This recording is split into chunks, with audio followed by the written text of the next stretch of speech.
All right, so today, most of those questions that you got beforehand will relate to what we're doing here. You also have a one pager that hopefully will be really useful once we go through this so you understand how all that fits into what you're doing with your operations. So, there have been some pretty big changes with EPA here over the last few years.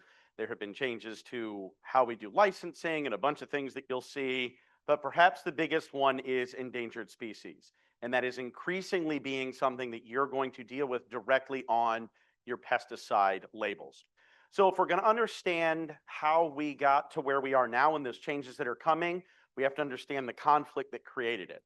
Well, we start with FIFRA, the Federal Insecticide, Fungicide, Rodenticide Act. This is the thing that handles pesticides. This is how EPA tests products. It's how they write the labels. It's the federal framework that they use to do all the things that you see on a label. When it tells you you have to wear PPE, when it gives you all your rates, that's all done through FIFRA. And what FIFRA says is that when you use your products according to the instructions that you're given, it doesn't cause an unreasonable risk of harm to people or the environment. Now, I just said a key word, not an unreasonable risk of harm. Did I say no harm? Did I say never harm? No, I said no unreasonable risk of harm. So EPA uses a cost benefit model. Obviously, there are potential risks associated with pesticides. Sometimes those risks will elevate and they go, the benefit has to be pretty darn high. So they're always doing this sort of analysis. If we contrast that with the Endangered Species Act, the Endangered Species Act says no harm can occur. And what endangered species says is any action that a federal agency like EPA takes, they have to ensure that no harm occurs. So now we have EPA having to deal with both. FIFRA tells them they have to register products, that if products go through their testing and it does not cause an unreasonable risk of harm, they have like a requirement to register a pesticide. Endangered species says, yeah, but no harm. We don't care about your unreasonable risk. So now EPA's got to figure out how do we comply with that. Their partners on this journey would be the services, the U.S. Fish and Wildlife Service and the Marine Fisheries Service. These are the ones that are looking at the species side. So whereas EPA is looking at the chemical, the agencies are looking at the species. What species are on the endangered species list? Where are they? And what protections do we need to put in place to make sure that they survive? Now, anytime there's an overlap where something that EPA does would come in potential conflict with the agencies, they have to do something called a consultation. Now, if we were to consult, some of you may even be consultants, it's a conversation. It's a pretty easy thing to do. When federal agencies have a conversation, it's not an easy thing to do. It is this big, long, multi-year back and forth process.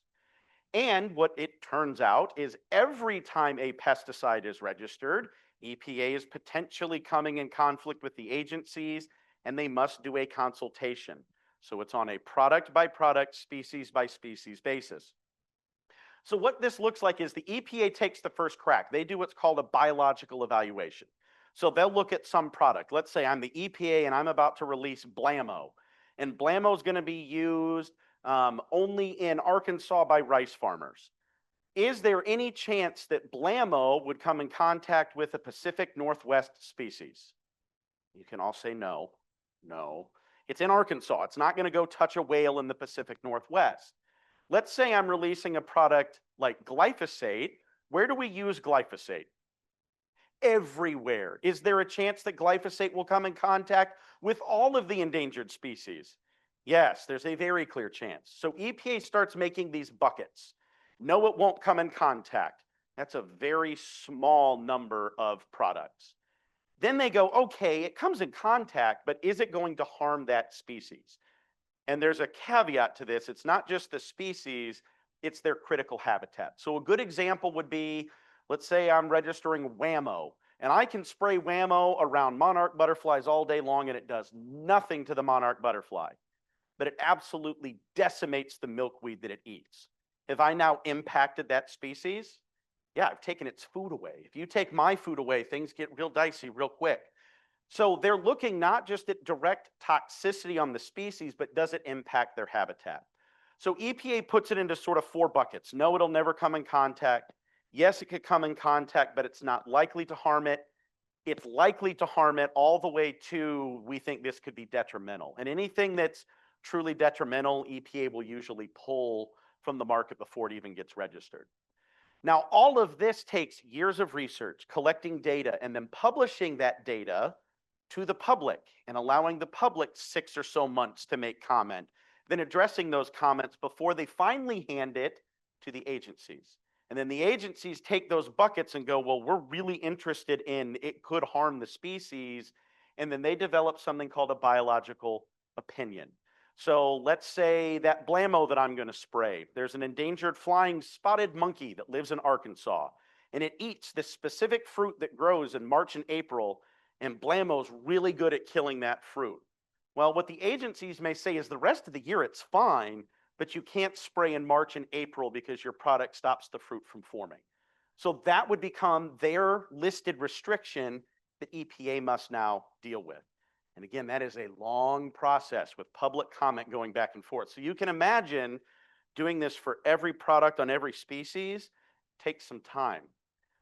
Well, what happened is when EPA registered most of their products initially, they didn't properly consider Endangered Species Act. EPA in good faith said that, well, we're protecting people in the environment includes endangered species, we're good to go. Well, they're not. So EPA said, that's fine, we have to re-register pesticides every 15 years. We'll start to deal with it in re-registration. They started dealing with it in re-registration and got really far behind, to the point where their calculations by 2030, they would have only been 5% through their list. So if you can do math, if we go out 15 more years, can they get to 100% compliance? No way. So they were behind. Environmental groups figured that out and sued the EPA. The EPA kind of gets sued a lot. Now, in that lawsuit, they went to multiple courts, and we can think whatever we want about courts have one political bent or another. I will say that this went in front of both types of courts, and the courts unanimously said, EPA, you're not in compliance, and you have no plan for compliance, you're in big trouble. So then EPA had to sort of settle that lawsuit by developing a new plan, a new way forward, because what they were doing was not going to work. This biological evaluation opinion, species by species, product by product, wasn't cutting it. So they came up with the Endangered Species Act work plan, which we're not going to go through all of this, but I wanted to give you an idea of what goes into it. So they're dealing with it in registration now. So every product that goes through registration or re-registration has to consider no harm to endangered species. The biggest piece is EPA said, can you agree with us, agencies, that a farm is not suitable habitat for an endangered species?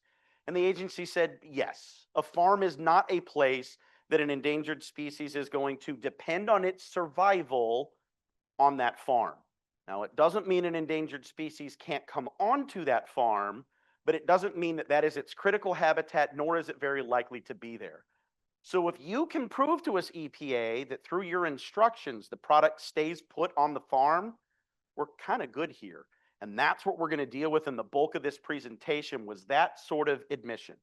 EPA, and we all know that when you spray a product, where is it supposed to stay? On the farm. If you drift, you can get in big trouble. So EPA is already doing this. Now they just need to prove it. And the theme is going to be, they're going to make you, the farmer, prove that you're indeed doing this. Now, I mentioned some endangered species might be very near a farm. They may traverse a farm.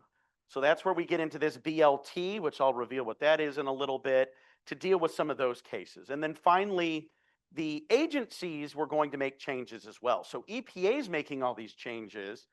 The agency said, maybe we'll start looking at big groups of endangered species and see if we can make some decisions that we feel pretty comfortable will pull a lot of them into compliance. For example, if the agency said doing this will always protect pollinators, that kind of protects all pollinators. So the idea is to make much bigger decisions, not these individual one-to-one decisions. Now, why does this matter? Well, it matters because the Endangered Species Act can work. In the 50s, 60s, 70s, the best mascot in the entire country, the alligator. Everybody here's a Gators fan, right? Go Gators. I'm not seeing too much jeering. That's really good. So they were kind of in trouble. Their populations were way down through a variety of reasons. We put protections in place. And would any of you classify the alligator as endangered anymore?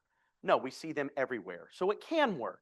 Now, if you're a fan of one of those other schools, the school down south or the school up north, alligators don't do it for you. Maybe the bald eagle does. So the national symbol of our country was in big trouble. And this was directly due to chemicals. Some of it pesticides, some of it other things. This is part of why we formed the EPA in the first place.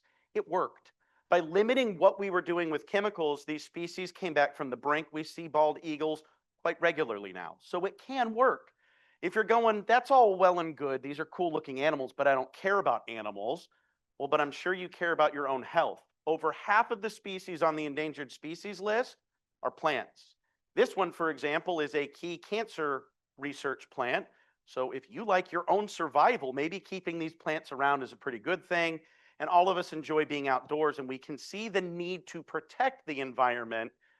The question becomes, how do we now do that, and what changes are required of you? And I can say that when this first started, I was a lot more doom and gloom. Here's the hopeful part of this whole talk. You are unlikely to have to make drastic changes to what you are doing now. All you are doing is proving to EPA you were already doing the things that really made a difference. All right, so how is EPA going to communicate this? How are they going to get this across to you, a user of a pesticide? Does anybody have an idea? Are they going to do it through goons like me? We're going to come and tell you all the things? Is it going to be through extension? Where's the one place EPA communicates to you every time you use their product? Don't be shy. The label, because the label is the, all right, we got to wake up. We have food, coffee. Come on, we got to get interactive. All of it's going to be on the label. Now, how many of you would describe these labels as easy to understand and very, very thin? No, they're very thick. So to deal with all of this intricacy, there's not enough room on a label. If we're going to try to fit all this endangered species stuff in that little environmental hazard section, no way. If we're going to put endangered species protections that covers all the way from California to Florida, the label would be this thick. So it has to go through the label, but how are we going to do that? Because the label alone isn't enough. And what EPA has come up with is this brand new thing called the internet, and using websites to communicate complicated information that puts the power in your hand to figure out where you need to be. Now, all of these changes were theoretical for a long time, but now we have our first example of a real product with real language that we can use to understand how more of these products are going to look in the future. So if you're saying, I don't use Liberty Ultra, that's fine. How many of you in here ever use herbicides in your farming practices? Show of hands. Who uses herbicides? Yeah, you're going to have this language at some point on your labels. Who here uses insecticides? Yep, you're going to have some of this language on your labels. Fungicides? Rodenticide? Yeah, you get the point. The things we're talking about here may not be on your labels yet, but they're coming, and they're very likely to follow this sort of method. So the first place that we see a difference is in our mandatory runoff mitigation.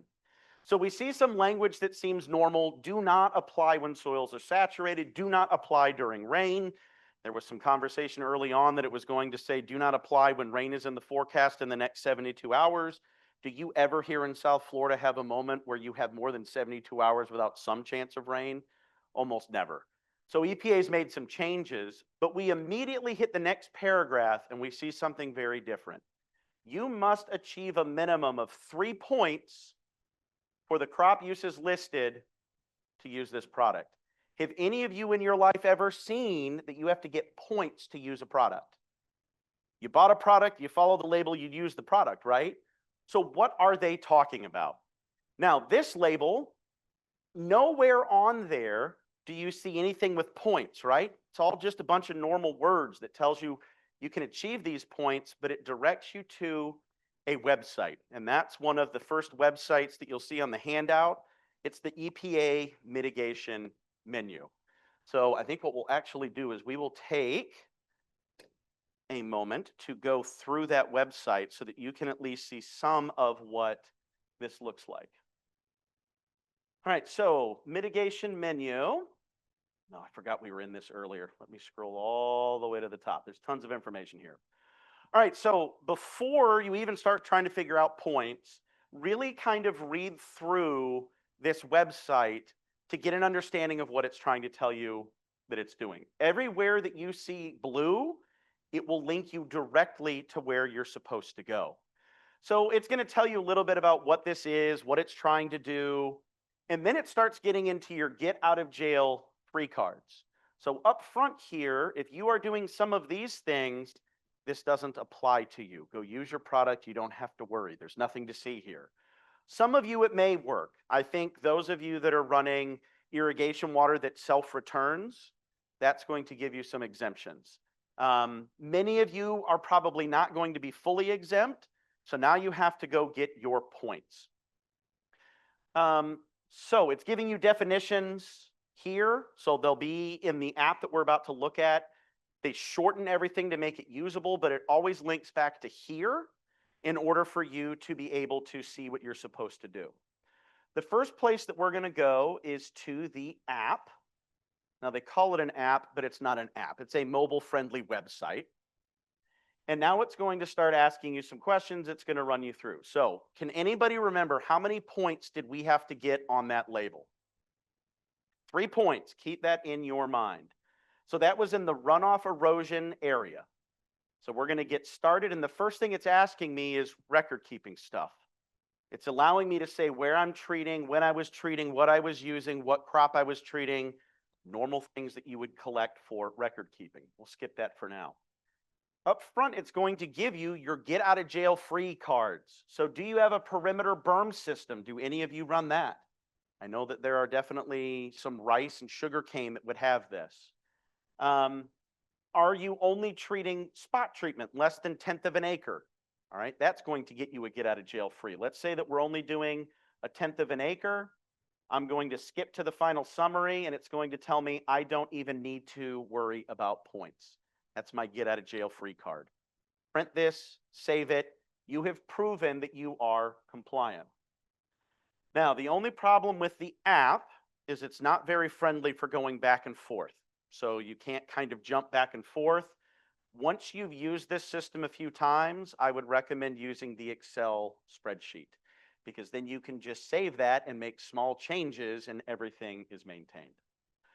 For the sake of argument, let's say you have none of the get out of jail free cards.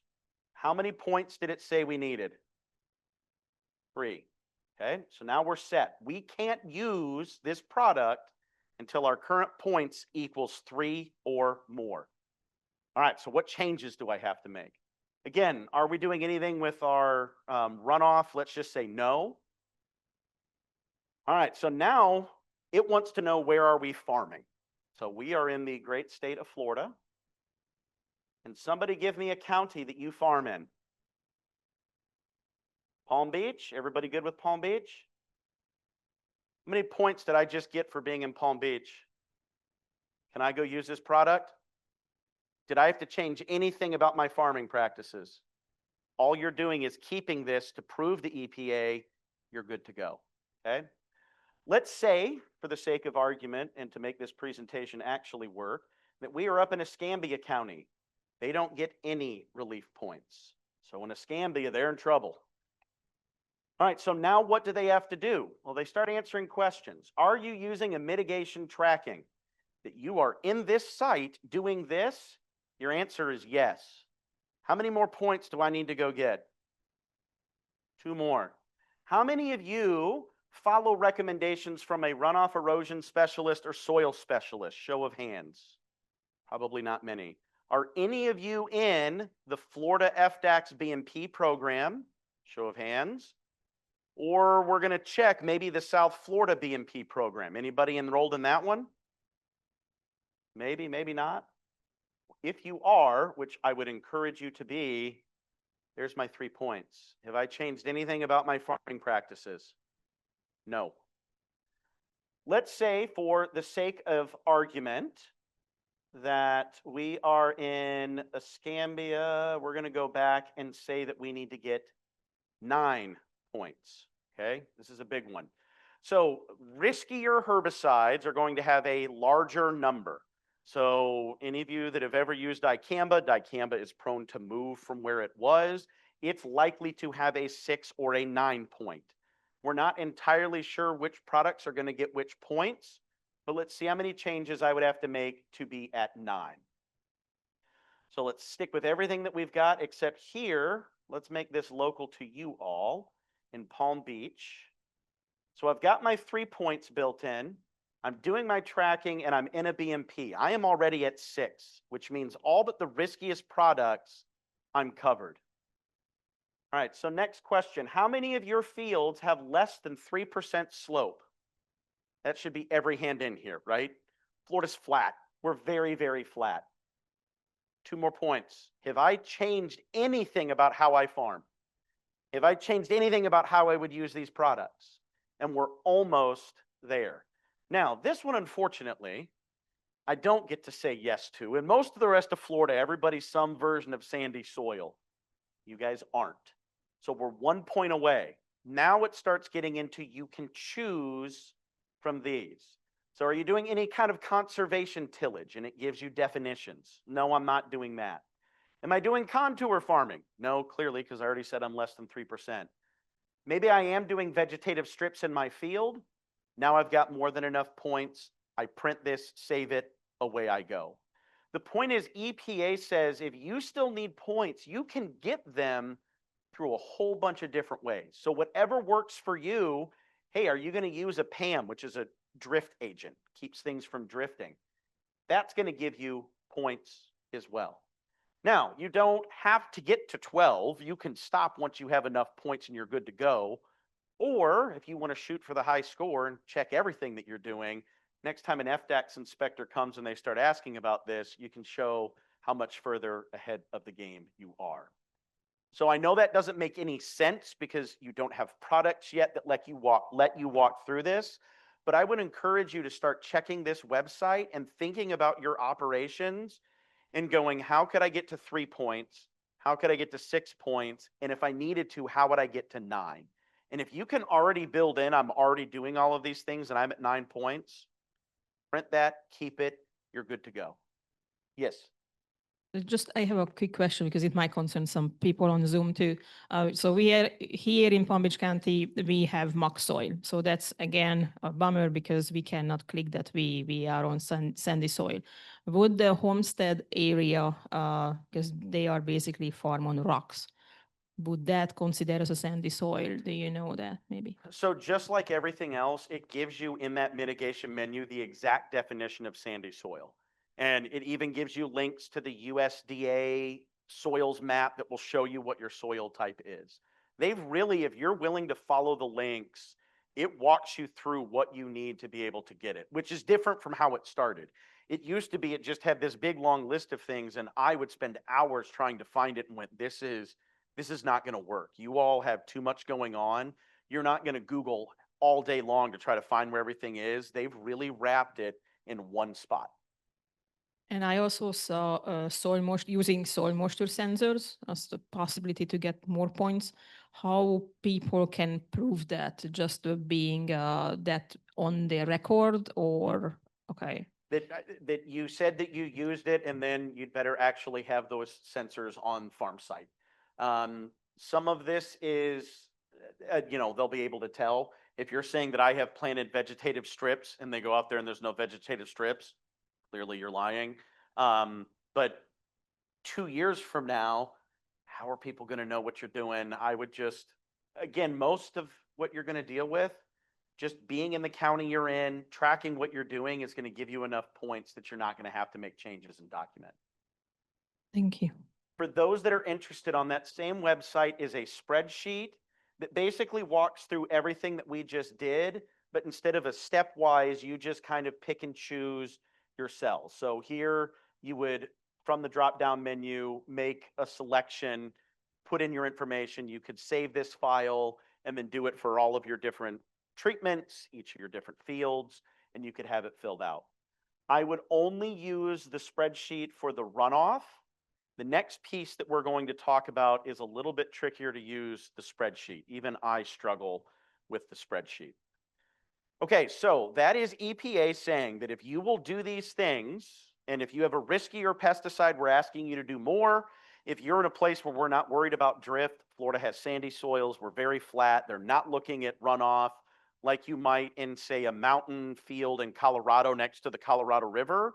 Very different risk factors, right? All right, so all of that is related to the herbicide strategy, which was their way of quickly coming to decisions for herbicides that would meet Endangered Species Act rules. That is finalized, it is the law of the land, it is starting to make its way onto labels. Herbicide strategy applies to ag only for now.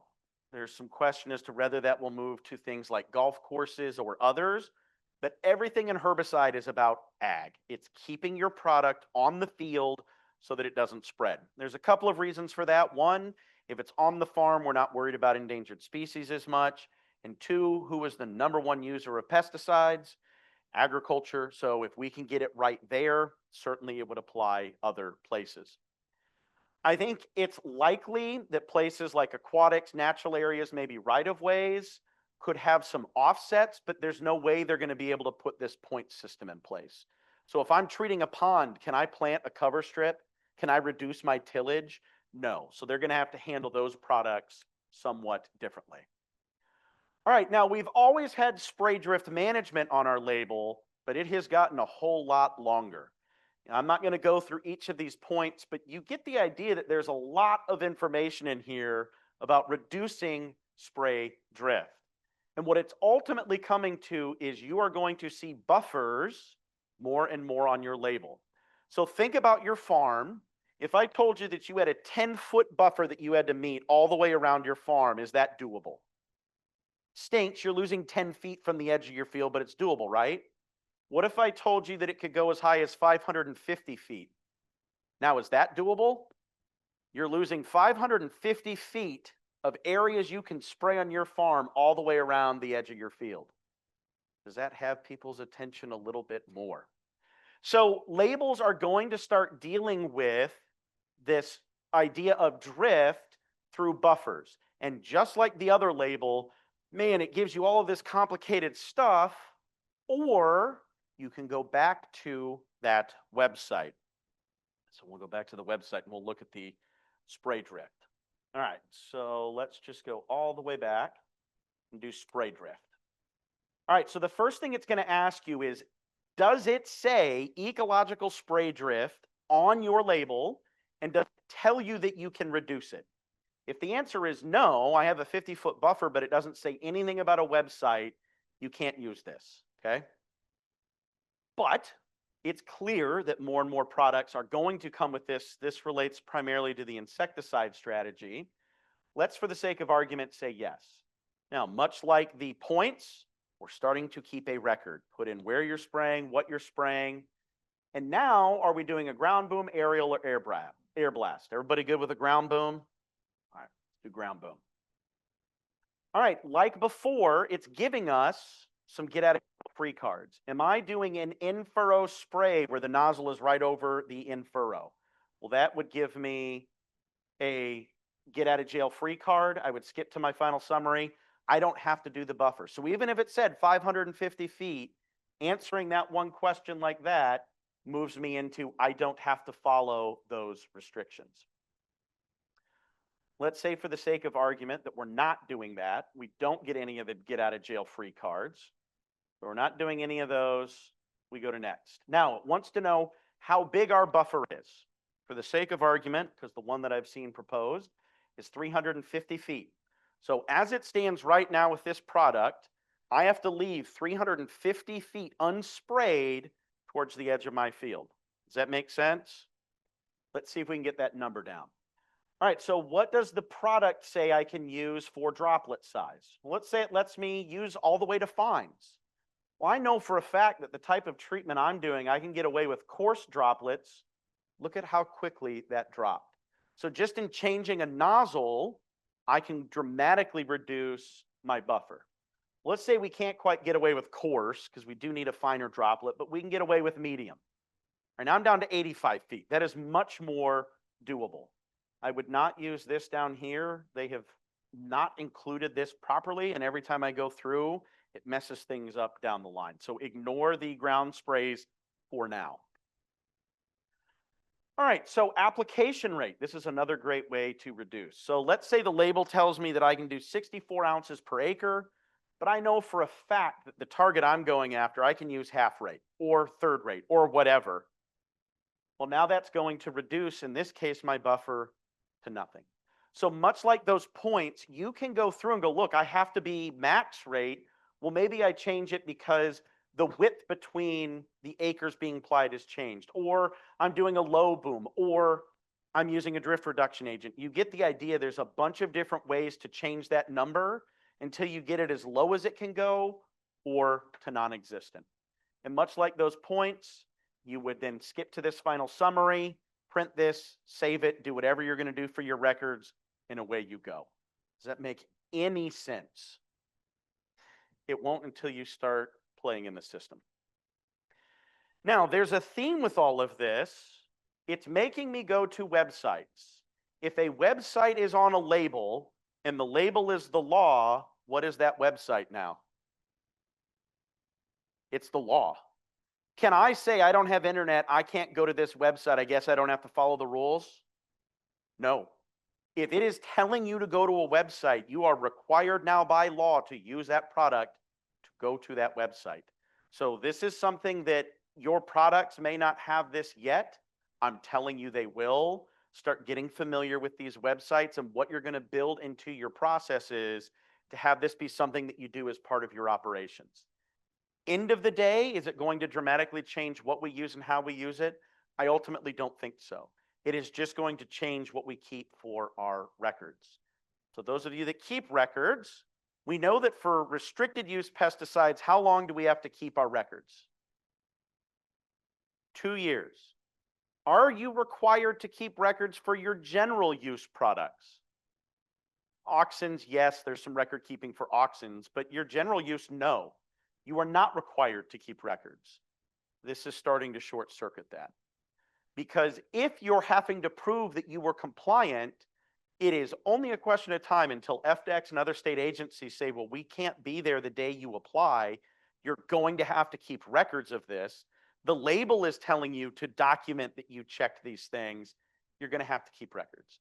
So the days of only keeping RUP are going to slowly disappear. My next talk will give you why you should be keeping records on all of your pesticides anyway, but it's coming as a requirement.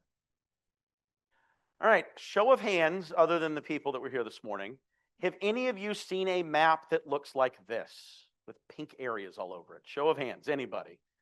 All right, I see one, maybe two. They're all across the country. It's not just Florida. You've got it in Mississippi, Alabama, Arkansas. Is this some sort of SEC fired coaches map? Because goodness knows, we've got firings in Florida. Auburn lost a coach. Arkansas lost a coach. Ellis. Yeah, these are fired SEC football coaches, apparently. But then it's in California. And very rarely do California, Arkansas, Louisiana, and Florida agree on anything. Well, what they're agreeing on with here, what we're looking at is a PULA, which is housed within BLT, Bulletins Live 2. So what are these PULAs? It is a pesticide use limitation area. It means that if you are in that pink area, you can't use your pesticide like you normally would. There's something extra you're going to need to do. There's a theme here. Everything is extra. Now, EPA recognizes that, yes, if you're in the area, you have to do these things, but when do you have to do them? And this is where EPA lets you time travel a little bit. They recognize that they need the flexibility to change these areas. If it's on an internet map, do you think they will expand and shrink these over time? The answer is, of course they will. We've already seen it out west. As grizzly bears move and migrate, these things shrink and swell. So they aren't fixed, but they can't expect you to purchase a whole bunch of chemical only to find out day of treatment that you can't now use that chemical. So they let you time travel 6 months into the future. So as I stand here today, was it November? So December, January, February, March, April, May. I can go look at May and live in that regulatory environment. And that can be really handy if you think they may redraw those lines in the future. It lets you plan at least 6 months in advance. Now, you can consult it all the way up to the day of. You don't have to be 6 months forward thinking, but by golly, I'd sure want to be, in particular if I'm near one of those pink areas. And I can tell you that the state of Florida only has a few places now, but the indication I get is the entire state of Florida will be pink at some point in the future. So if you're not in a poola yet, just wait, you will be. Now, where do we find this? And this is where it gets confusing because bulletins are not new. Bulletins have existed on labels for a very long time, and they exist in a couple of different places because EPA has changed its mind. Some places you'll find it in the directions for use, and you will see that it lists a website there that if you go to that website, it does not actually take you to bulletins, because why would it? So I'm going to tell you, if any of your labels have this website, if it says endangered species and gives you a website, don't click what they give you. This is the only time I'm going to tell you not to do something on a label. Simply Google Bulletins Live 2. And that's one of the other things that you have on your handout. So everybody's going to say it with me. Bulletins Live 2. You would go to that, and then we'll walk through what that looks like. Sometimes you'll see it in the environmental hazard section. This is another example of the old one. It gives you a phone number that I don't think still works. It gives you a website that doesn't take you to where you're supposed to go. Now, on our new labels, it's much more clear. So here was that label we were looking at that talks about mandatory runoff mitigation. Directly under my 3 points, it says Bulletins Live 2. That's a proper website. It will take you there. We additionally find Bulletins Live 2 in its own section, Endangered and Threatened Species Protection Requirements. This, I think, is going to become a standard section on every single label, full stop. And the reason I say that is this is on the Liberty Ultra label. Do you know how many bulletins Liberty Ultra currently has? How many poolas it has? Do you guys think it's spread all across the country? Or is it 0? The answer is 0. So they have put this language in, even though there's no bulletins. Those of you that are physics nerd, it's a bit of Schrodinger's poola. They're saying we would like the ability to do a bulletin in the future, so we're just stamping this language on here because we might have one in the future. This is going to just become a standard section on every single non-residential label. So if you're not seeing that language yet, I promise you, you will. All right, now how do we use this website? Well, we scroll into the area where we are farming. So we're on the northern edge of Okeechobee here. And let's say my farm is outside of the pink, but let's say my farm runs along here. Would it be good for me to prove that I'm not currently in that pink area? Oh yeah, because obviously I'm close enough, they could redraw it at any moment. So what you will do is plug in the month that you want to spray, and then take your EPA registration number from your label and put it in there, and it will give you your exact restrictions. Now, I didn't do that here. I clicked the pretty pink area, and I'm going to warn you, when you guys go to this website after you've heard me talk and you click the pretty pink area, a bunch of stuff is going to come up, and it's going to be really confusing. Don't do that. You're only going to want to put in your product because your product tells you to go there. Now, if you want to click it and scroll through what kind of things they're talking about, great, but when it's time to use it, you only have to use it if it's on your label, and then you just put in your EPA registration number. So in this instance, I'm outside the area. I would just either take a screenshot of this to show that I'm outside the area, and on you go. What sorts of things will these bulletins tell me? Well, in this case, it says don't do a treatment from April to September. Where feasible, work with Fish and Wildlife before you do a treatment. We'll come back to that, so keep that in your mind. April to September, another date would be April to December. We'll come back to that. All the way up to all of us in Palm Beach County, you are already in a poola. So those of you that said you haven't seen this, you're already in one. Now, the reason you probably didn't know you were in one is this one tells you not to use dicamba in Palm Beach County. Palm Beach County, last I checked, does not grow a whole lot of soybean or a whole lot of cotton. So nobody was using this product anyway. But if you had purchased dicamba, you had bulletins language on there, and you were supposed to check this and abide by what it said. All right, so how do I know what I'm supposed to do? You buy a label. and I read through that label. And this label tells me nothing about mitigation points. It tells me nothing about buffers, and there's no website telling me to check a bulletin. So what do? I just go use that label like you've been doing your entire career. Go use it, follow it, you're done. Now let's say we get into, well, there's none of those mitigation points, there's none of the buffers, but I do see the EPA thing for endangered species. I have to go check a bulletin. Grab your EPA registration number. Put in the treatment date that you are going to be doing a treatment.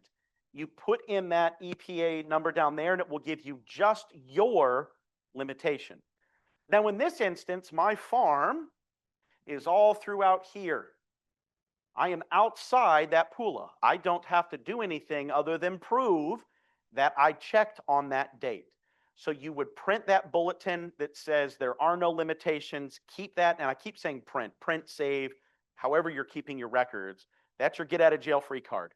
I checked, it said in April that I was good to go, I'm good to go. So follow the label, keep that bulletin, move on with your life. All right, final example. I go through, I've met my points, I've reduced my buffer, I have the bulletins language, I grab my EPA registration number, I put it into Bulletins Live 2, and my farm is solidly in the pink. You would click in that pink area. Does everybody see the printable bulletin now is in green? You will print that, and it will tell you what you're supposed to do. In this case, it says there's a 310-foot in-field wind spray buffer and a 57-foot omnidirectional buffer. So at a minimum, you've lost 57 feet. The direction of the wind, you have to be 310 feet. So that's pretty significant. Now, if you're in Palm Beach County, you can't use this at all anyway. All right, so April to December, April to September, that was for malathion. And those are restrictions that are all over the state. One of those restrictions was no mosquito spraying from April to December. When do we want to spray mosquitoes here in the state of Florida? Certainly April through December. So where was this PULA? What small area restricted mosquito spraying from April to December? Well, it was about a 3-mile band starting way up at Amelia Island, running all along the Atlantic coast, all the way through the Gulf of Mexico, up through the Panhandle. The entire coastline of Florida was in that PULA. So no mosquito spraying with malathion in places like Miami and in West Palm and places that we have lots of people. Do you think that is sustainable? Okay, so then they said, well, no, you can spray. You just have to tell Fish and Wildlife Service before every spray operation, which a place like Palm Beach County is doing them every day, multiple trucks a day. It was completely unsustainable. What happened is that has since been changed. And when I say changed, I'm not talking 3 years of back and forth. EPA changed it within 6 months of being notified how big a problem that was. The point is, because things are online, there is a much greater opportunity for you all to affect change. So if EPA makes changes and puts one of these bulletins out that you go, there is no way, you've killed our operation. Truly, you have killed it. You didn't think about what this was going to do, what can be done. Real change can occur, and it can occur quickly. So this is where staying in touch with your county extension network, your grower groups, all of these folks that are helping is really critical. And the only way for you to know is to be paying attention to this kind of stuff. And believe me, mosquito was. So feedback's going to be critical. All right, we're going to skip past the aquatic stuff, and we will go to what is your process for using a pesticide now? So what has changed? Well, one thing hasn't changed. You have to follow the label, because the label is the, oh, I got to hear it or I get fired. The label is the, I'm not telling you, they're like watching me, they're keeping track. If you see a laser dot on my head, let me know. Follow the label, that doesn't change. Read what it says, wear the PPE that you're supposed to wear, use the rate you're supposed to wear, all the things that the label tells you. Increasingly, your labels are going to have mitigation points. So, can I even use this product? Is this a product that would work on my farm? Can I abide by the general label? If the answer is yes, the next question is, do I have mitigation points to meet? Can I meet them? If the answer is no, you have to find an alternate product. If the answer is yes, which for most of us, it's already baked in, you move to the next step. Are there buffers that I can reduce? If I can reduce those buffers, have I reduced them to a level I'm comfortable? Yes, go abide by them, or if you've reduced it to 0, even better. Next, look for bulletins language. Does my label tell me to check bulletins live too? No, you're done. You don't need to check. Go on with your life, do all of these other things it told you to do. If the answer is yes, I have to check the bulletin, check, and then it's, am I in the PULA or not? If I'm not in the PULA, prove that you weren't. If you were in the PULA, prove that you can abide by what it says. So most of what is going to change is simply there's a couple of additional websites to go to and record keeping. Now, I know that that's not insignificant. Trying to think about how this will apply to your operation. How are we going to ensure that this is done? EPA was not prepared for the questions that we started asking. Well, what if a farmer runs the land, but they're paying somebody else to come in and spray? So now how's that communication going to go? And that's not an insignificant amount of treatment that's done in places like Florida and in tree crops up in the north. So EPA is not quite sure how they're going to handle through all of that. But it's read the label, follow what's there, and if it tells you to go to a website, do what that website tells you to do. All right, so what other changes are coming? I mentioned that herbicide strategy is final. We have the first example with Liberty Ultra. We just got notice today that there's a brand new active ingredient coming out that it will have this language. And I had heard from EPA they expect somewhere in the neighborhood of 10 new herbicides or re-registered herbicides to get this language this year and up to 30 to 50 next year. So if it's not on your label yet, it's coming. And I guarantee you one of your products, if not all of your products, will have this language. The insecticide strategy was finalized earlier this year. We should start seeing those changes on labels roll out in some point in 2026, and it will continue from there. The insecticide strategy does have a little bit more impact on operations. The herbicide strategy for most of our Florida farmers, not a big deal. Insecticide could be. It may start doing things like limiting the number of times you can apply. It's going to do things like the nozzles. It's going to get interesting. Rodenticide, we'll see. Same with fungicide and vulnerable species. All of this was already built into the pipeline, but with the regulatory environment we have now, no idea where these are going to move. I will preempt the question I always get. Any chance that this stuff gets reversed? No. That it's already in motion, already approved, short of the entire EPA being shut down, which I don't think we would entirely want EPA to go away altogether. These are here to stay. But the good news is, I think it's a record-keeping exercise. It's being aware of how you use your products. You should be in pretty good shape. So only Liberty Ultra has all of the new stuff so far, but there's a bunch more coming. There may be bulletins language on old formulas that you've been using. I encourage you to go check for that if you haven't already. If I could give you 2 takeaways, it's bulletins live too. Just remember to Google that. And you need to start checking your labels every single time a shipment comes in, because we can't predict when these changes are going to hit. Some companies will do a great job of communicating with you. The problem is these changes are not company by company. It is product wide. So if 2,4-D goes through re-registration, it's all the 2,4-Ds. So yes, many of your primary registrants are really good at communicating changes to you. Are all of your generic suppliers as good with communicating changes? At the end of the day, it is your responsibility. So start building into your operations. How will we check shipments? What will we be looking for? How will we incorporate this into our operations? So familiarize yourself with Bulletins Live 2 in that mitigation menu. Start looking at those websites. Don't let it be a surprise when it hits. Think about how you're going to work that into your operations. You can stay up to date with changes by being connected to your extension network through our office. We do have a blog that's been very quiet here of late, but it's about to pick back up, where we cover things like this. We do CEU sales. We let you know about all the changes that are happening. It's a pretty good place to get information. At the end of the day, we're way ahead of this. And I'll tell you, the state of Florida is ahead of probably almost every other state.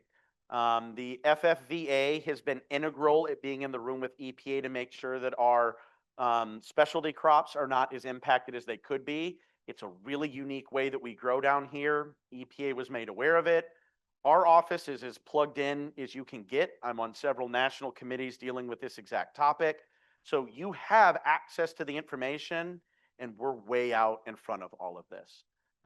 Again, these products are going to start trickling out over the next few years so that you're here, you're getting it well before it would become a problem. And I believe I have time for questions.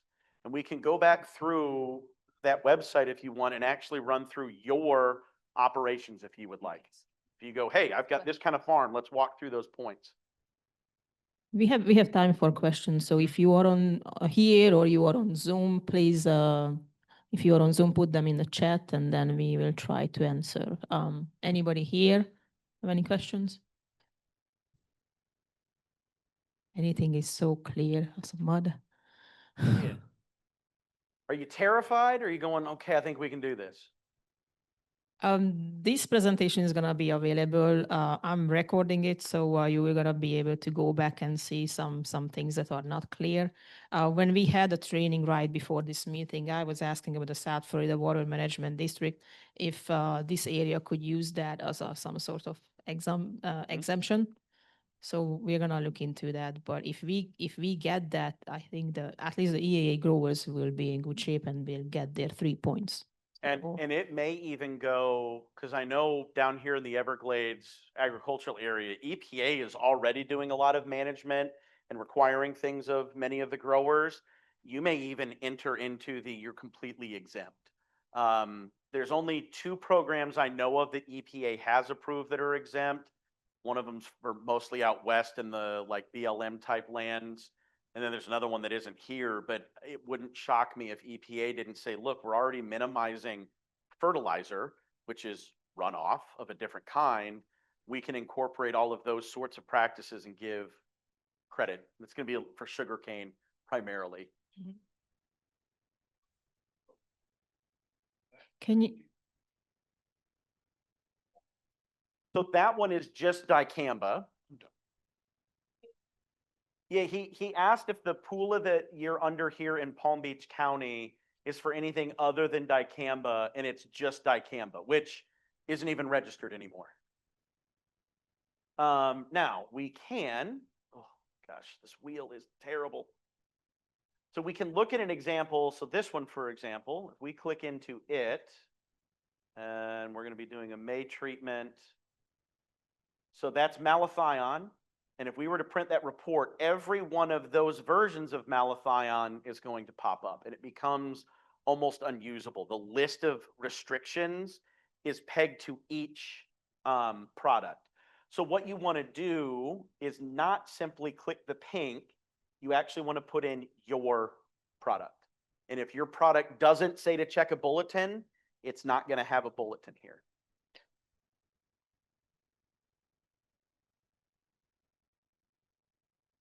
So this up here is primarily the Central Florida Ridge. You've got scrub jays, and it's mostly that it's critical habitat. It's this like sandy, scrubby habitat that doesn't exist anywhere. Yep.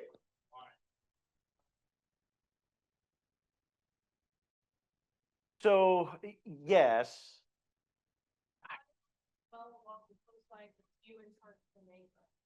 So the coastline is primarily going to be sawfish, which sawfish are super endangered, and it's keeping the product from being in the water. But along here, so let's see, that was malathion. Let me get one that's got multiple. This may be the better one. Nope, these are all malathion. There's one here in the Central Ridge that's got multiple. Let's click the coastline. So the malathion is only for the mosquito control or any malathion? Any malathion. So why malathion over there and not here in Palm Beach County? Because this is something that... It's not critical habitat. And there's Okay. not, in the Central Ridge, the malathion is because it can impact the insects that the scrub jay will go and eat, and then it impacts the scrub jay. Now, the restrictions, I think a lot of the malathion ones, it just says, hey, don't combine this with another neurotoxic insecticide, and if you're going to do so, you have to reduce rates. It's not that you can't use it. It just gives you extra instructions. Yeah. And each of these is gonna, so that coastline, there's 1 bulletin, 2 bulletins, 3 bulletins, 4 bulletins. There are 4 different ones that all overlap in this area. So this is for methamyl, this is carbaryl, this would be, I think that's malathion, and then diazinon. So each of those active ingredients have extra restrictions. So there are dicamba products labeled as something other than dicamba, like strut clash. So those don't fall under the dicamba rule. Only if your label tells you to go check that bulletin would you have to abide by that bulletin. So it was originally the dicamba ban here in Palm Beach, I'm pretty sure, is for the over-the-top products, not for some of the other uses of dicamba. But again, the label will tell you. The label will say, go check the bulletin. Because if we click on Palm Beach County, you'll see the list of dicamba products, and it's ones that aren't even registered anymore. It doesn't mean all dicamba. It's these specific registrations of dicamba, none of which exempt. So that's Tavium, Ingenia, Fexapan. So in case we have a dicamba, sort of dicamba product, and we put it in the bulletin, we should be able to know that it Yep. cause any problem If you don't in our have area. bulletin language on your pesticide, you do not have to check this. What I'm encouraging people to be aware of with going to this site is starting to see what this language looks like, how you would navigate it, because there's a pretty good chance at some point you will be in one of these with one of your products. So we've got here your insecticide strategies final. Yep, it's done. Okay, so does that mean that in the EAA, if we're not finding anything in the pink zone in the EAA area, there's not going to be any insecticides in there right now? Well, that will be maybe next year or the year after, or what? So there's 2 different things going on. The herbicide strategy and insecticide strategy deal with those points that I talked about and buffers. Those are separate from bulletins. So the insecticide strategy is primarily going to be buffers, and you will start seeing products with those buffers built in, and those apply across the country. That is not tied to a specific place.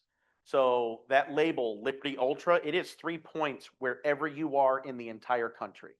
If another one comes out that's 6 points, it will be wherever that is in the entire country. Everybody must abide and get 6 points. The insecticide buffer is also going to apply to everybody that uses that insecticide. The bulletins are a lot more limited. So it's limited to products that have a bulletin on it. And then within that, are you in the area or out of the area? So as far as will insecticides get a bulletin, I'm sure they will. I'm sure there will be new ones in the future at some point, but that's not going to come as quickly as those other changes. What I'm saying you're probably going to see is language that says to go check bulletins live too. You'll put in your product and there won't be any pink areas. Liberty Ultra is a great example. I just showed you. They tell you to go check it in 2 different places. It's actually 3, and there are no restrictions on it. So in that case, you would check it, prove that you checked it. Here's a blank map. Yeah. There's Thank a question online. Can I print a BLT? Oh, just went up. Sorry. Can I print a BLT map for each chemical I currently use and be covered for the next 6 months and do it again every 6 months? So I have asked EPA and have not gotten an answer. So if my product doesn't currently tell me to check for a bulletin, in theory, I would look 6 months out and show my farm is not in one, and I should be good. What I don't know is once they put a bulletin on that label, does it reset the clock? So that's a great question. I would tend to say that if you go check and you're not in a PULA now and you want to be 6 months ahead, do that. I would rather you do that and go, I'm in the clear, and then we can work that at the other end. EPA will have grace for that. What I worry is as they start rolling this out, are they going to go, well, I know you checked 6 months ago, but your label didn't tell you to check. You couldn't check. I wonder how they're going to interpret that.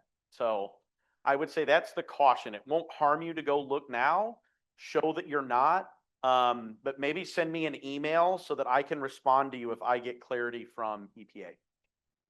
Okay. They've been reasonable through this process, so I think you could make a really good argument that I wasn't in a PULA.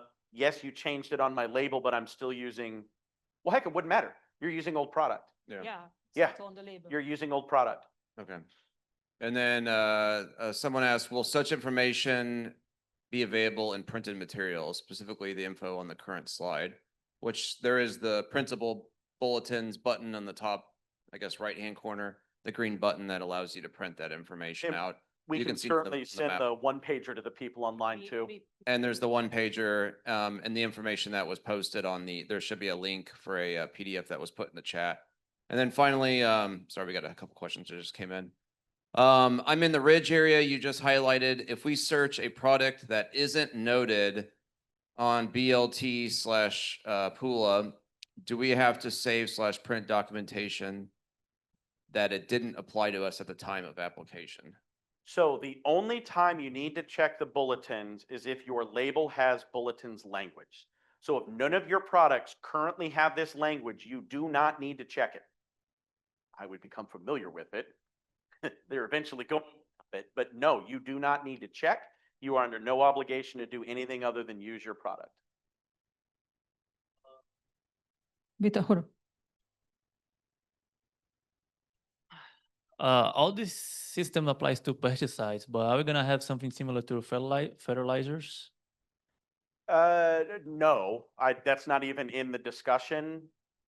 Fertilizer would be handled very differently. This is EPA did not consider the impact on endangered species when they did the pesticides, and so they're getting up to speed with that. Fertilizer is going to be handled completely different.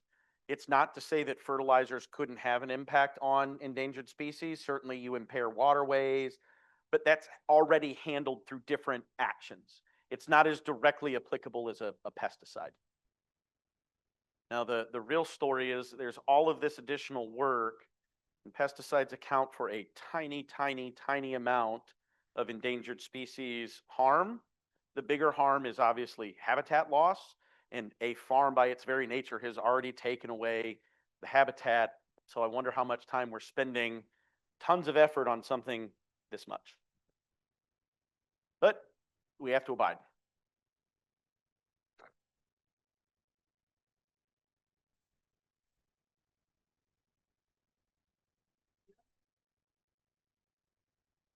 All right. Y'all ready to get started? All right, as you're coming in, don't sit down yet. We're going to do some stretching. We've been sitting. It's time to stretch. We're going to do some yoga. Don't panic. This is clearly not the body of somebody that's going to do advanced yoga. At home, I can't see if you're going to be doing the stretching or not, but I'll just assume you are because that's what I do with anonymous audiences. All right, so everybody stand up. So you've been hunched over your desk, texting your friends furiously how hilarious I am, and this is the greatest presentation ever. So we really need to stretch because we've got to be participatory. So everybody take your right hand and put it up real high. Get your left hand, bring it way back, and then bring those together. And we just did the gator chomp. For those at home, I just made the room of people do the gator chomp, and it was hilarious because I'm an alumni and it's what I do. My favorite was when I did this in Oklahoma to a rowdy group of 400 vegetation managers, none of whom know that the gator chomp is coming. The number of middle fingers I got, but smiles, was pretty fantastic. I had them, they were mine. And I got a picture of that and sent it to the dean, and I'm like, hey, it's promotion time. What does making 500 people do the gator chomp count for? Short answer, nothing. Okay, so we talked a lot in the last one about ESA is some pretty big changes, but for you, it's really a record keeping exercise. It's increasing what you keep for your records, but at the end of the day, it's not a giant change. So I thought it would be good to sort of go through what we should be doing for record keeping anyway and why. Okay, so can anybody tell me which of these two pesticide storages is correct? And in your own mind, answer, which does mine look like? So are they both the same? No problems with any of them? Or do we start seeing some problems with one of these? So I think most of us would say the one on the left looks more like what we might want pesticide storage to look like. We look at the one on the right, oh, it's not terrible, but as we turn the corner, it gets a little more hideous. Can everybody see the applicator that's hanging on a box over green gloves? What was in that applicator? What's now on those gloves? What's in that cooler? Are those my snacks and my drinks stored in the middle of pesticide storage? We've got a ripped up label that we're clearly not reading. Was that soaking up pesticide that had spilled in there? What is going on with this picture? Are those granules secure, or are they about to go spilling out all over the place? In a jug laying on its side, we can see the labels have pesticide all soaked in them. So one of those pesticide storages is certainly better than the other. One is clean and organized and easy to get to and stored properly. So we'll get into what we need to think about when we're storing products, how we move through our products, and then ultimately keeping records of using our products. So I call this my who, what, where, when, why, and how presentation. And the pesticide storage is the where piece of this. So where are we storing our chemicals? Well, the label doesn't give us a tremendous amount of instruction. It just tells us that it must be secure. So we'll talk about what secure means. Orderly, this is more for us to be able to move in there, reduce the chance of accidents, and find what we need. At the end of the day, your pesticide storage should be deliberate and planned, not just I came in from the field, I threw stuff in, and it's just laying there. That'll cause all kinds of problems, the least of which is safety, but two, finding what you need when you need it. So how do you know the rules of pesticide storage? This is going to sound like a broken record. Where do we get our information on all things pesticide? The label. The label will tell us what we're supposed to do. One of them is keep out of reach of children. There's your first command. You cannot put this where children can get to it, which I always have a problem if you go into like the big box stores and they've got pesticides down on the lower shelf. Is that out of reach of children? And then when you talk to EPA, they say their intent with this is that children would not expect to be able to have access to it. And at a store, you wouldn't expect a child to grab that pesticide. Storage and disposal is going to tell you do not contaminate water, food, or feed.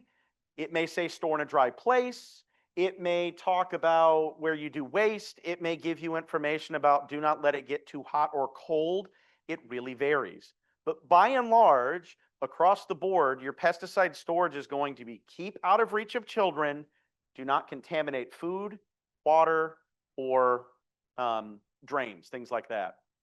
Again, you start getting into storage and disposal. This says do not store below 10 Fahrenheit. You cannot store it where it would get colder than that. That's a label violation. Storing above 40 degrees Fahrenheit to keep it in solution. It's better to be in a warm. You get the idea. There is tremendous variation on these labels. So you must read that storage and disposal. I know it's boring and you think it's the same, but there are dramatic differences. And if I were an EPA inspector and it says do not store below 10 Fahrenheit, I would come to your facility and I would say, I'm here to help you, which I'm not. And I'm going to ask you where you store your chemicals. You're going to take me to a shed, and let's say this is up in the Midwest. I'm going to say, when we hit -30, how did you keep this pesticide above 10? If you're like, well, what do you mean keep it above 10? Now I've got a whole bunch more questions. Are you actually reading the label? So don't skip storage and disposal. Some will give you very specific information. This one has all kinds of information because any of you that have ever used aldicarb, it has all kinds of toxicity properties that you don't want to mess around with. So the point is, there is no one set storage and disposal for pesticides. It depends on the pesticide, so you have to read the label. But we can know what bad storage looks like. Who would say that this is a proper way to store my insecticide? On a sink, next to scrubby brushes, and who knows what used to be in that bear jar? Honey. Is that food? So every label tells me do not contaminate food or water. And if we've got a sink plug there, what do you think this is sitting over? The sink. So is this the kind of storage that we are talking about? No, of course not. So that's pretty poor storage. And yes, this is a UF facility. No, I will not tell you what UF facility it is. but I was able to snag those pictures. Now, secure can mean something more like this. A door that has a lock with signs all over it that say, you can't get in here. That's not necessarily required. But this is much more what I think of when I think of secure. It's kept from food and it's kept from storage, except when you host a party at another UF facility where it clearly says no smoking, eating, or drinking. And here we are having a good wing eating contest. Now, in our defense, we're not in the chemical storage. We're just real close by. All right, so what is the purpose of securely storing these products? It's to keep yourself and others safe, okay? So at the end of the day, it's to make sure that you don't get hurt by walking into a room that has pesticides spilled all over it, and to keep others safe. If we're just storing this, let's say my pesticide storage is out by the curbside in my neighborhood, well, what happens when some kid comes by, right? It's to keep others safe as well. I would say beyond just keeping people safe, if you have a deliberate and planned pesticide storage, you know where your pesticide is and it will stay there. We'll get into that in just a moment. You need to keep your pesticides from growing legs. Does anybody know what I mean by that? You keep it secure, it doesn't walk away. Somebody doesn't grab it and steal it. Some of these products are pretty expensive. At the end of the day, it makes your operations a whole lot easier. If you've got secure storage, organized storage, you know where it is exactly when you need it. All right, so your facility needs to be secure. What does that mean? It means that nobody could accident into your pesticide storage. That does not mean, you'll hear people say all the time, behind a locked door and all these things. That's not necessarily true. If, let's say my chemical storage, I'm running a storefront and I just have pesticides all over the place in that storefront and there's nobody there watching, that's not really secure. Somebody could walk into that an open container and touch it. Versus, yeah, people come into my shop, but they're not likely to go into the part where chemical storage is. It's clearly marked. The idea is people couldn't accident into your chemical storage or come across a sink with pesticide all over it. Everyone knows where to find the products. It's in one place and it's organized. And again, locked doors will keep your pesticide from getting legs. So secure can be something like this, that this is outside, clearly not monitored. They have put some kind of barriers in to prevent people from just going into that storage pit, right? There's some level of secure. The more traditional is, hey, we're marking this as pesticide storage. There are keys on it. You start to get the idea. This is fantastic. This is in a facility. It's nice and clean and organized. I immediately see that I can walk into there, see my pesticides. I'm not tripping over anything. Now, this is a picture I took in Gainesville. That driver of the truck was all the way around the other side of the building smoking a cigarette after applying pesticide with no gloves on, mind you. Is this a secure pesticide storage? So who says, yep, this is secure, it's fine, nobody's going to take this? First, who says, what is this individual thinking? And I could have grabbed pesticide with no problem. So pesticide storage is not just at your facility, it's out in the field. If you walk away from your truck, that's now not an active thing that you are treating from. It is pesticide storage. Keep it locked, keep it secure. All right, orderly. How do we keep our storage in good working order? Well, it's things like, can I easily maneuver to get my pesticides? Is it easy to find? Do I have the oldest products up front, the newest products put in back? And I'm sure many of you with your pesticides are like I am with things in my fridge. New things just coming from the grocery, I stick it in, and then I have to dig to the back of that deli drawer and find the ham that's been back there for who knows how long. Don't do that with your pesticides. Again, it is deliberate, it is planned, and it makes sense for your operations. So the one on the left isn't terrible. I'm not as big a fan of the boxes being in the middle. That does look a little tight. I'm a big individual. I'd have to kind of squeeze in sideways, and then I got to reach way up top. The one on the right is an absolute disaster. Yes, I have seen storage that is like this, and is not the way you want to store things. Again, we think about the storage we saw earlier. I clearly have a trip hazard. If I'm going to go in and around that corner, I've got to maneuver around these coolers. It's not ideal. There's not much room to work. I got to dig around things. And again, we've got things just stored where they're going to fall. There's no rhyme or reason to how these are stored. Now we compare that to this storage. We clearly see things that are still in boxes because those are brand new versus things that are being used or up towards the front. It's actually alphabetized. The labels are all clear. They're facing the same way. There is clear thought that has been put into this entire process. Same here. Everything looks very orderly. We see that our dry are lifted up off the ground. We're seeing things in a very organized, orderly fashion. Just makes it so much easier to find what you need when you need it. Even this one looks pretty darn good. The only criticism I might have is those top shelves. Makes it real hard. You're going to reach up. Now are you creating a spill hazard? So thinking through, things should be very reachable, easy to find, rotating through your products. All right, safe, won't contaminate food, people, etc. This means no drains to outside sources. You don't want open drains in your pesticide storage. You want some way to contain that. And that might mean secondary containment. It could mean a concrete berm. It could mean there are plastic totes that you can buy that they will sit on top of. If it's small amounts, you can put them in a plastic tote. It's anything that will keep that pesticide, if there were to be a leak, from leaching into storm drains, what have you. So the pesticide stays there until you need it, and you don't have PPE or food in your pesticide storage. This is one I see a lot. People will put their PPE in their pesticide storage, which is not what you want to do, because then if there's a leak, it's all contaminated. I know that it's convenient, it's by the pesticides, but not the way to do it. So secondary containment could be a field site. We've got these totes and a foldable container.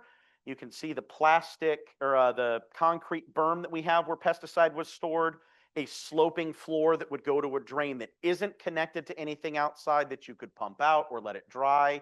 And you can see the secondary containment on that larger tank up there. So be thinking about, if the pesticide leaks, where would it go? These smaller open jugs are in plastic totes. That's fantastic. Less chance of it going anywhere.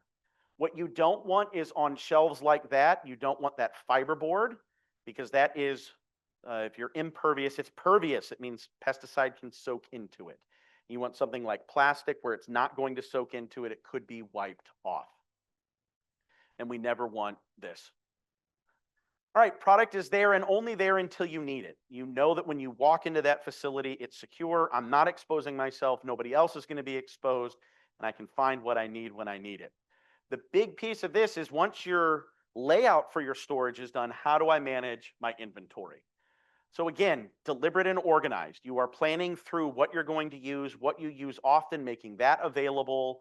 And then the biggest thing is rotating through that product where you are putting the new stuff in the back, the old stuff is out front.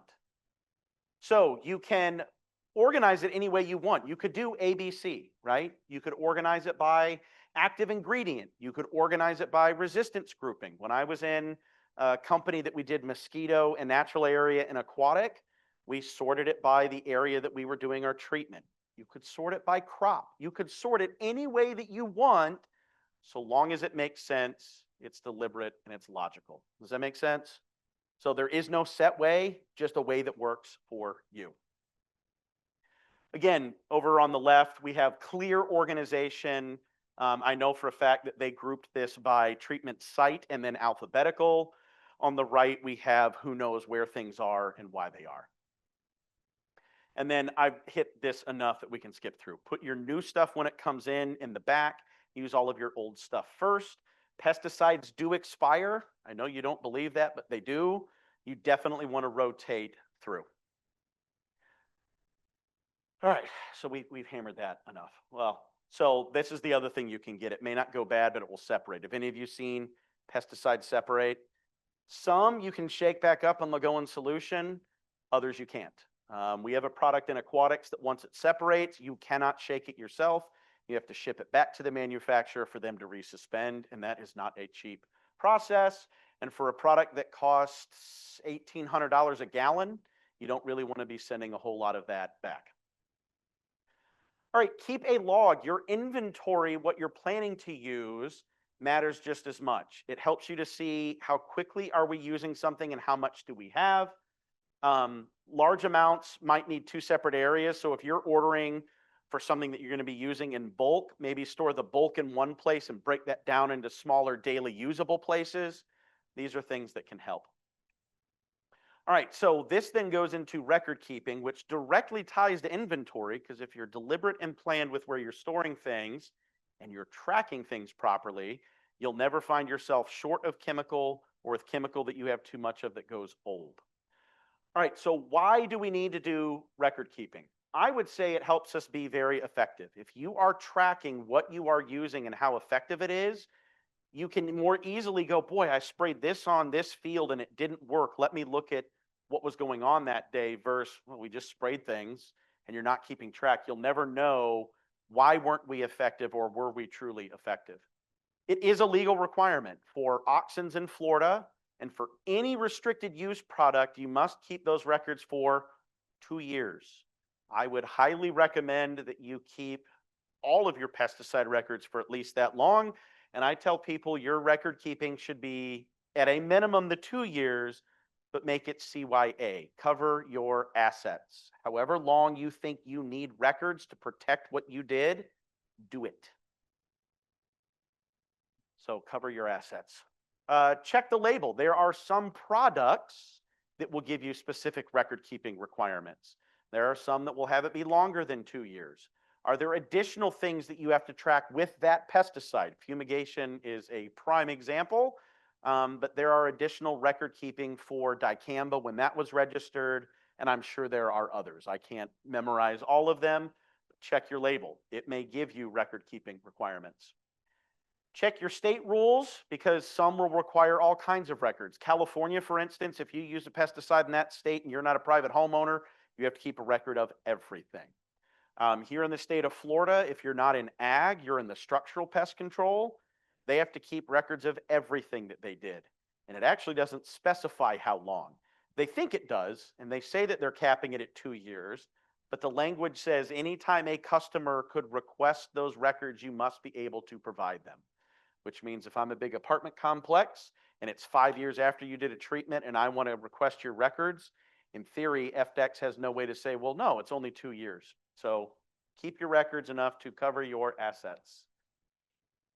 Now, regardless of what the requirements are, I think you should be keeping records of everything that you are doing. So what are the absolutes for pesticide record keeping? If we're looking at what RUPs require, it's 2 years. It's 2 years for Bulletins Live 2. So I didn't cover this when we were talking about bulletins, but I was in a meeting with EPA where I asked them, you are putting this on labels that are not restricted use. What are your record keeping requirements for those? And their answer was, we didn't think about that, but I suppose we'll make it 2 years. So I would highly anticipate that on labels that have bulletins language, they're going to tell you to keep it for at least 2 years. Record keeping for worker protection is 2 years. So the theme is 2 years. Just have that be your absolute and your minimum, 2 years.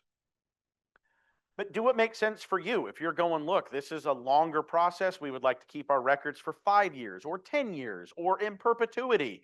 Do what makes sense for you so long as you're meeting the minimums. You know what your operation needs better than I do. All right, so with record keeping, it's like PPE. You can never do less than what is required, but you can always do more record keeping than what is required. Why on earth would you do that? So think about what would be helpful for your operations. Do your contracts last more than 2 years? So if I'm a termite treatment person and I do a treatment, those are usually 10-year contracts with a pesticide that lasts 10 years. If 4 years in, a customer says, I'm getting termites and you don't have proof of when you treated, I can then say you never treated and now you're in trouble. So do what makes sense for your operations. All right, so what are all of the things that we are going to capture for record keeping? This is the who, the where, the what, the when, the how, and the why. Does it make sense? All right, so who in record keeping, you are always attaching who did the treatment. So who was handling that pesticide? What is their license number? What is their name? And maybe in some cases it wants their supervisor. So if it's somebody that doesn't have a license and they're using an RUP, who is their supervisor? So who is doing the treatment? You want to capture that. And then anything relevant about that. It may be this was the person and they were using this equipment, or this was their supervisor, now this is their supervisor. You get the idea.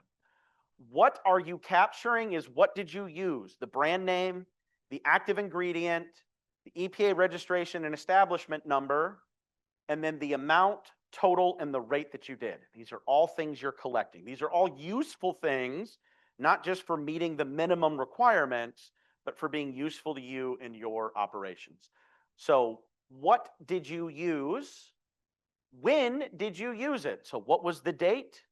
What was the time? This is one that we often forget, and this can be important for going back and looking at treatments later. Hey, all of our morning treatments were failing, but when we did this afternoon treatment, it worked. That could be a useful thing to know. And then when did you start and when did it end, so that you know how long you were out doing that application. And then anything else relevant to that. Where did you do your treatment? So some easy way of identifying where you did your treatment. Field number, you could do a GPS point in the middle of the field, whatever description you have that you could easily identify where that treatment was done. So if you had to say, hey, this treatment was done a year and a half ago, it was done here, you could go back and find it. Then you want to know how big was the area that you treated. So what was the size of the area? What was the site or crop that you were treating? And then any other relevant information about the where. Hey, this was the site, we treated Creekside. That was the day that it appeared we were getting the creek overflowed and there was erosion. You get the idea. Anything that you need to describe that site that would be useful for coming back to it later. All right, why are you doing the treatment? So what is your target pest? What are you after? Or pests, doesn't have to be a single pest. What was the goal of your treatment? So we had scouted and found whiteflies. We were treating for whiteflies on this particular crop. And then this is more for, professional group. Who hired you could be important if you're a contact sprayer. Which farmer was hiring you when you did this treatment? And then again, any other information that's relevant to why you were doing that treatment. Now the how. What equipment did you use? What was your calibration information? Maybe what spray tips did you use? And anything else that's relevant to the equipment and how you carried out that treatment. So think about how long it took us to load, how many total tanks we did, what was the weather. This is a great place to capture all that other kinds of information. And at the end of the day, why is this helpful? It's beyond just being compliant. What can you then do with that? So all of the who, what, when, where, why, and how, if you can think of an application and answer all of those questions, you will have met EPA's list. So at a minimum, EPA says you need brand name, registration number, the total amount you applied, when you applied it, where you applied it, what crop, the size of the area treated, the name of the person doing it, their license number. That is the EPA list. And all of that covers who, what, when, where, why, and how. And rather than trying to remember all of this, if you'll just run through when you do a treatment, who, what, when, where, why, and how, and fill out all that information, you're covered by EPA. The benefits is I think it makes you more effective. You can more easily see what worked, what didn't. When something goes wrong, why maybe it went wrong. If it's a single applicator that is constantly having failures, that would be a good thing to identify. If it's a particular product in a particular location, the only way you're going to know that is if you're keeping detailed, good records. It's also easier to count and save costs. It's easier for you to make adjustments. It's easier for you to plan for the future. Go figure. And it's really good for things like resistance management. This would be, hey, we use this particular insecticide group and we're starting to see a lack of control. You can track that in whatever you're using. You could maybe identify resistance early. Certainly gives you legal cover, helps with inventory management. You don't buy more than you need and you don't find yourself short. All right, what to use? What is the required record-keeping form? There isn't one. There is no set form that you are required to use. You just have to capture that information. You want to do it on a spreadsheet? Great. FDAX does have some suggested spreadsheets. Awesome. EPA has some suggested sheets that you can keep. Great. You can even use your own proprietary software. I worked for a mosquito company that also did aquatic control, and everything was contained within a phone that was connected to the central office, and it did a lot of the record keeping for us. It was drop-down menus. It was fantastic. They were able to then check across the country how we were doing things. So there is no set form. Make your own and make it work. Make it be something that is useful. Make it be something that you can store and get access to. If you're looking for templates, there are templates out there, but really it's what's going to work for you. USDA has some good record keeping forms too. All right, so timing. When should you capture what you did as a treatment? Does anybody have an answer? Give me some guesses. When should I record what I did for my treatment? Within 24? Some people will say, oh, within that week.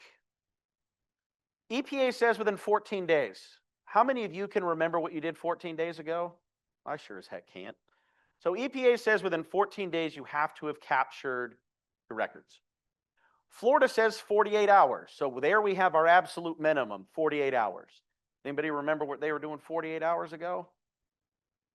So check the requirements of the label, check your state requirements, but I would say capture that information as soon as you're done with the treatment. When it is most fresh in your mind is the best time to capture that. I would do it same day, maybe even after you are done with that treatment. Your memory can fail you. It has failed me all the time. So capture it as soon as you can. So record keeping, a piece of that is certainly Bulletins Live 2 and all of this new stuff, and that is going to pull in not just your RUP, but all of your records. Let's start keeping records for everything that we do.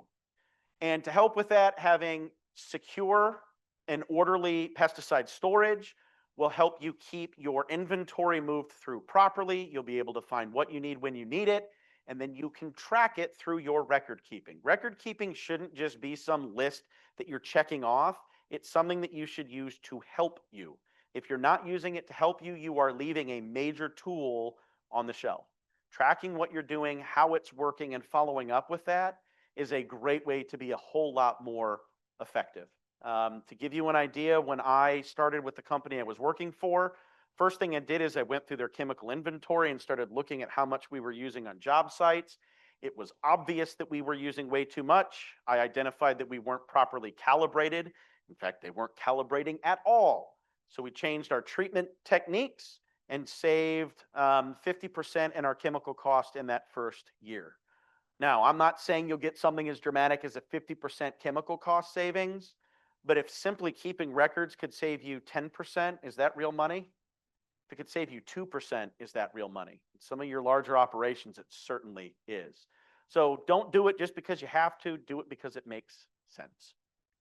All right, and that is it for record keeping, storage, all that fun stuff. I went through that kind of quick to try to keep us fully on time.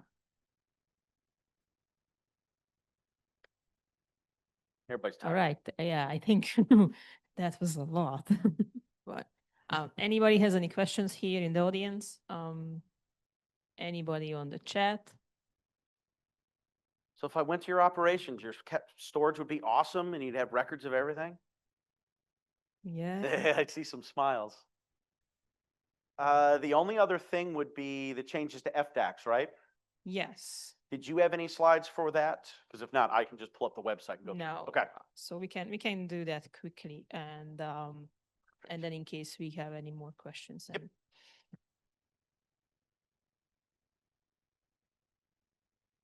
Okay. Show of hands, who is aware that FDAX has a brand new website and portal? Uh-oh. How many, show of hands, who in here has a pesticide license? Okay. Who in here plans to get one at some point in the future? Or have people in your operations that have a pesticide license? Well, that you're here for CEUs, that should be all of you. How many of you have seen this new website? Okay. So here is a big, big change. FDAX used to be that you could manage other people's process through their license getting pretty easily. Not anymore.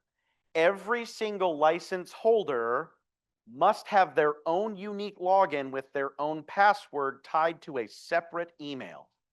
So if you have been managing your folks' licenses through some central HR person, those days are gone. Each person must have their own individual login. This changed April 1st, funnily enough, of this year, so good April Fool's joke. It should, in the future, make this much more usable for the individual. You have a lot more ability to check on things, add things, do things yourself. It's not as much having to call FDACs and check on where forms are. Everything is covered in this portal.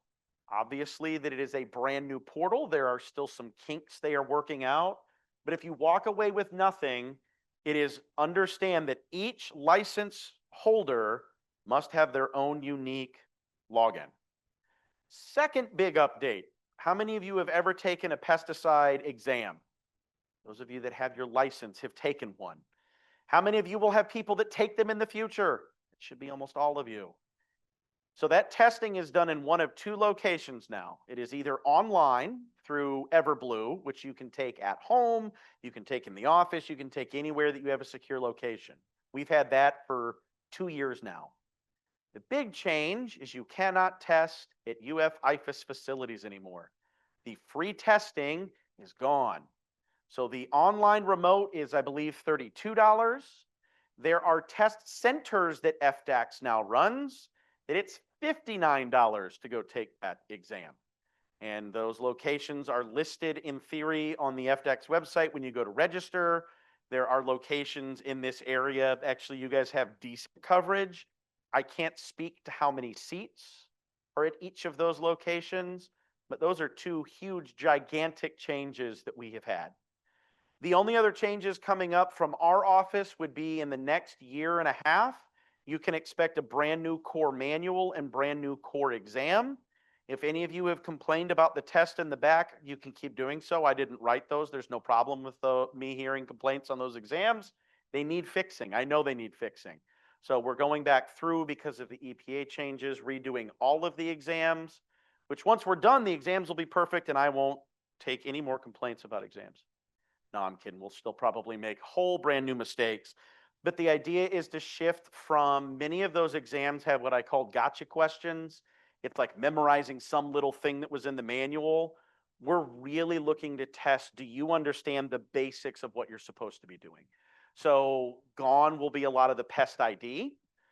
There will still be math, sorry, but there will be a lot more about information on a label, understanding general principles of what you're supposed to do. I'm not going to say it will be easier, but it should be a lot more straightforward. No more gotcha questions, no more trying to remember crazy acronyms. It should be pretty focused on, can we, when you pass this test, be reasonably sure you're not going to hurt yourself or others? Again, I say reasonably sure because I've been licensed forever and I hurt myself all the time. Maybe not with pesticides, but in all the other ways. I think that's pretty much it. You're going to see a bunch of new manuals and exams in the future. Everybody has to have their own unique login to this website. I think that's it.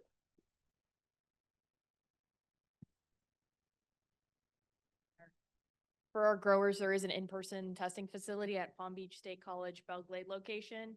The next nearest is the Loxahatchee Groves Palm Beach State College one, but Palm Beach is kind of lucky in the fact that we got a lot because we made a lot of noise about needing the testing locations for y'all.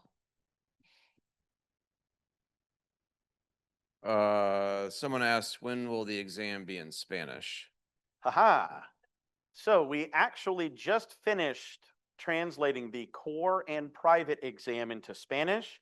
That should be submitted to FDACS here at the end of this week. And when it will launch, I don't know. That's an FDACS decision, but I would assume pretty soon. That would be my guess. The manual for core in Spanish has been available through our bookstore for a year and a half now.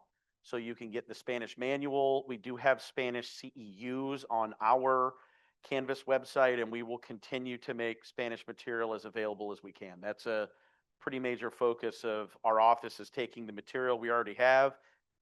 It's relatively straightforward to translate most of it, and that makes it available. The label will still be in English, though. So for the person that was asking, the questions will all be in Spanish, but the label itself will still be in English because our labels aren't all translated into Spanish yet.